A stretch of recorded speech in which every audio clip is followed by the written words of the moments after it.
CA के students के लिए ये जानना बहुत ज़रूरी है कि उनके पास टोटल नंबर ऑफ़ अटैम्प्ट्स कितनी रखी हुई हैं, चाहे वो ओल्ड स्टूडेंट्स हैं या न्यू स्टूडेंट्स हैं। ये एक क्रूशल बात है और इस फैक्टर को आपने हमेशा माइंड में रख के अपनी प्रिपरेशन करना होती है, ताकि क्योंकि जिस तरह फर्म में जाना है या इंडस्ट्रीज़ में आपने ट्रेनिंग के लिए जाना है, तो वहाँ पे ये बड़ा इंपॉर्टेंट फैक्टर होता है कि आपकी जो नंबर ऑफ़ अटैम्प्ट्स हैं वो कम से कम हो। ठीक है, तो आपसे रिक्वेस्ट होगी कि चैनल भी आप ज़रूर सब्सक्राइब कर लें अगर पहले नहीं किया हुआ तो आपने।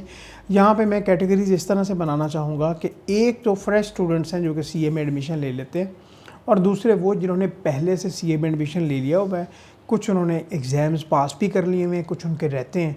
तो इस तरह से मैं चलूँगा ताकि आपको मैं कम्प्लीटली गाइड कर सकूँ। तो जो भी स्टूडेंट्स सीए में एडमिशन ले लेते हैं, फ्रेश स्टूडेंट्स हैं, अभी लेंगे, पहला लेवल उन्होंने पास कर लिया, तो उनके पास टोटल 8 पेपर रिमेनिंग कैफ के पास करने के लिए, जो कि 2 ग्रुप बना दिए हैं, ग्रुप ए और ग्रुप बी। ग्रुप ए में भी 4 पेपर हैं, ग्रुप बी में भी 4 पेपर हैं। तो ये दोनों ग्रुप्स पास करने के लिए उनके पास 4 साल हैं, उनके पास नंबर ऑफ़ अटैम्प्ट्स 8 हैं। ठीक है, ये अपने माइंड में रखना है।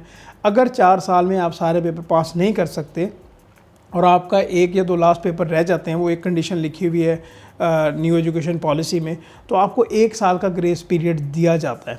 लेकिन ये उन्हीं स्टूडेंट्स को दिया जाएगा जिनका कोई लास्ट 1 आध पेपर रहता हो। ये अपने माइंड में रख लीजिएगा। ओवरऑल आपके पास 4 साल अवेलेबल हैं कैफ के पेपर पास करने के लिए, और ये किसके लिए?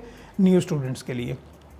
अभी हम ये बात कर लें कि जो ओल्ड स्टूडेंट्स हैं, और ओल्ड स्टूडेंट्स भी कैसे। मार्च 2022 में एजुकेशन पॉलिसी इंप्लीमेंट हो रही है, जिस तरह भी आपको पता है।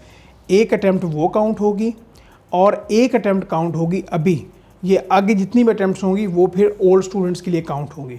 और ओल्ड स्टूडेंट्स से मुराद क्या है? जिन्होंने मार्च 2022 से पहले कोई ना कोई कैफ की अटैम्प्ट दी हुई है, चाहे उनका पेपर पास हुआ है या नहीं हुआ। अगर तो उनके सारे पेपर रहते हैं, लाइक 8 के 8 पेपर रहते हैं, तो उनके पास टोटल 4 साल अवेलेबल हैं। उनके पास ग्रेस पीरियड की अवेलेबिलिटी नहीं है, ये माइंड में रखिएगा बात। इसके अलावा मार्च 2022 से पहले किसी के अगर पेपर रहते थे 4, 3 या 2 या 1, इनमें से कोई भी अगर पेपर रहते तो उनके पास 24 महीने अवेलेबल हैं। मतलब उनके पास टोटल मार्च 2022 वाली अटैम्प्ट को काउंट करके टोटल अटैम्प्ट्स उनके पास 4 अवेलेबल हैं। 2 साल में उन्होंने अपने रिमेनिंग 4 पेपर पास करने। अगर वो नहीं करेंगे तो उनके डिस्क्वालिफिकेशन के चांसेस आप समझे कि 100% है। अभी अगर किसी बंदे का 1 पेपर भी रहता है तो उसके पास मार्च 2022 से लेके आगे आपने अटैम्प्ट्स काउंट कर लेनी है। टोटल आपके पास 4 अटैम्प्ट्स अवेलेबल हैं। 5 रहते हैं तो आपने उसको मंथ्स के साथ मल्टीप्लाई कर लेना है 6 के साथ। 5 पेपर रहते हैं तो आपके पास 30 महीने अवेलेबल हैं। 6 पेपर रहते हैं तो आपके पास इसी तरह 36 महीने अवेलेबल हैं। और अगर 8 पेपर रहते हैं तो आपके पास टोटल 4 साल अवेलेबल हैं। आपने 4 साल में अपना कैफ पास करना है। और ये भी बात अपने माइंड में रखिएगा कि इसका मतलब ये नहीं है कि 4 साल आपको दिए गए हैं तो आप सुकून से 2-2 पेपर देते रहें और 4 साल में ही आप पास करने कोशिश करें, तो इसको 2 से 2.5 साल में सी इंटर कंप्लीट करें, अपनी ट्रेनिंग की तरफ जाएँ। अगर आपकी अटैम्प्ट ज़्यादा होंगी तो ऑब्वियस सी बात है कि आपको फर्म्स में या इंडस्ट्रीज़ में उस तरह से अपॉर्चुनिटीज़ नहीं मिलेंगी। जिनकी अटैम्प्ट्स कम होती हैं उनको ज़्यादा जल्दी अपॉर्चुनिटीज़ मिल जाती हैं। अगर मैं दोबारा से कंक्लूड करना चाहूँ, जो न्यू स्टूडेंट्स हैं उनके पास टोटल 4 साल हैं और 1 साल का ग्रेस पीरियड है, ये माइंड में रखिएगा। जो ओल्ड स्टूडेंट्स हैं और मार्च 2022 से पहले उनके 4 पेपर रहते हैं तो उनके पास 4 पेपर या 4 से कम रहते हैं तो उनके पास टोटल मार्च 2022 वाली अटैम्प्ट काउंट करके टोटल 24 महीने अवेलेबल हैं।